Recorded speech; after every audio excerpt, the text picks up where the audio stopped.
नमस्कार दोस्तों, फिर एक बार आपका स्वागत है। अभी रिसेंटली फिर एक बार यूनिफॉर्म सिविल कोड को लेकर मुद्दा उठ रही है। अब पूरे देश में यूनिफॉर्म सिविल कोड को लागू करने की चर्चाएं हो रही है। कुछ दिन पहले ही देश के गृह मंत्री ने कहा था कि अब समय आ गया है कि यूनिफॉर्म सिविल कोड को पूरे देश में इम्प्लीमेंटेशन करने का।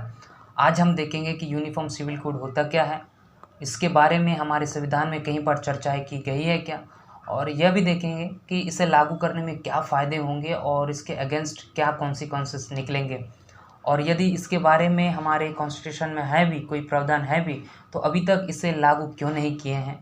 यह सारी बातों को हम देखेंगे, तो आप लोग मेरे साथ बने रहिए वीडियो के अंत तक।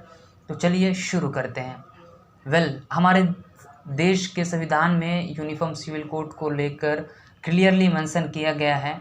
हालांकि प्रियम्बल में तो नहीं है, लेकिन डीपीएसपी में इसके बारे में बताया है, अर्थात directive principle of state policy में से आर्टिकल 44 में यूनिफॉर्म सिविल कोड की बात करती है। तो यह तो बात आर्टिकल 44 की है, लेकिन हमारे देश को इंडिपेंडेंट आज़ाद हुए कई साल हो गए हैं, लेकिन अभी तक यूनिफॉर्म सिविल कोड को लागू क्यों नहीं किया गया है। मैं आप बात आपको क्लियरली बता दूं कि आप में से कई लोगों को पता नहीं है कि यूनिफॉर्म सिविल कोड होता क्या है और ये क्या है। इसे हिंदी में समान नागरिक संहिता कहते हैं। अर्थात हमारे देश में कई कम्युनिटी के लोग रहते हैं और उनके धर्मों के हिसाब से अलग अलग प्रकार के रीति रिवाज होते हैं।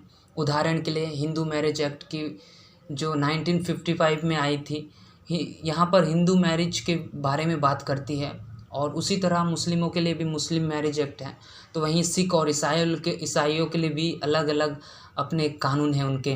तो यूनिफॉर्म सिविल कोड का मतलब ही यह है कि पूरे देश में सभी धर्मों के लोगों के लिए एक कानून होनी चाहिए और एक समानता होनी चाहिए, लेकिन अभी तक यह संभव नहीं हो पाया है।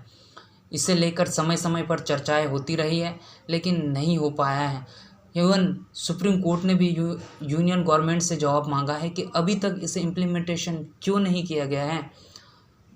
मैं आपको बता दूं कि अभी तक यूनिफॉर्म सिविल कोड लागू ना करने के क्या कारण हैं। तो दोस्तों, आपको तो पता है इंडिया ह्यूज ऑफ डाइवर्सिटी वाली कंट्री है, तो ऑब्वियसली बात है कि उनके प्रैक्टिस भी वेरियस टाइप्स से हैं। यहाँ पर मुस्लिम विवाह की बात करते हैं तो उनके रिलीजन में 3 तलाक की बातें हैं, वे 3 शादियाँ कर सकते हैं। लेकिन इसके विपरीत देखें तो जो महिलाएं हैं उनके लिए बहुत ज़्यादा दिक्कत है, उन्हें बहुत सारी समस्याओं को फेस करना पड़ता है। लेकिन एक पुरुष की बात की जाए तो वो कहीं भी जा सकता है, पैसा कमा सकता है, कैसे भी तरीके से वो कैसे भी जीवन को जी सकते हैं। बट यहाँ पर महिलाओं के लिए बहुत ज़्यादा मुश्किल है, महिलाएं ऐसे नहीं कर सकते हैं। यहाँ पर एक बात देखें तो हमारे देश में महिलाओं की स्थिति ऐसे ही बहुत ज़्यादा ख़राब है। तो अल्टीमेटली यहाँ पर महिलाओं को ही दिक्कत होगी, जिससे यहाँ पर इनइक्वालिटी पैदा होती है, यहाँ समानता दिखाई नहीं देती है। तो ऑब्वियसली बात है कि आर्टिकल 15 जो हमारे संविधान में गया है, आर्टिकल 15 सब क्लोज 3 में जो महिलाओं के विषय में बात करती है, उसका सीधे तौर पर उल्लंघन हो रहे हैं। और वहीं दूसरी ओर देखें तो यदि ट्रिपल तलाक हटा दिया जाए तो सीधा आर्टिकल 25 को वायलेट करेगा या करता है, जो कहता है कि हर व्यक्ति को उसके अकॉर्डिंग, जो उसके इच्छा के अकॉर्डिंग कोई भी रिलीजन्स की प्रैक्टिस कर सकता है और उसके अनुसार वो जीवन को व्यतीत कर सकता है। तो ये एक बहुत ज़्यादा प्रॉब्लम है, दोनों को दोनों मूल अधिकार में आते हैं।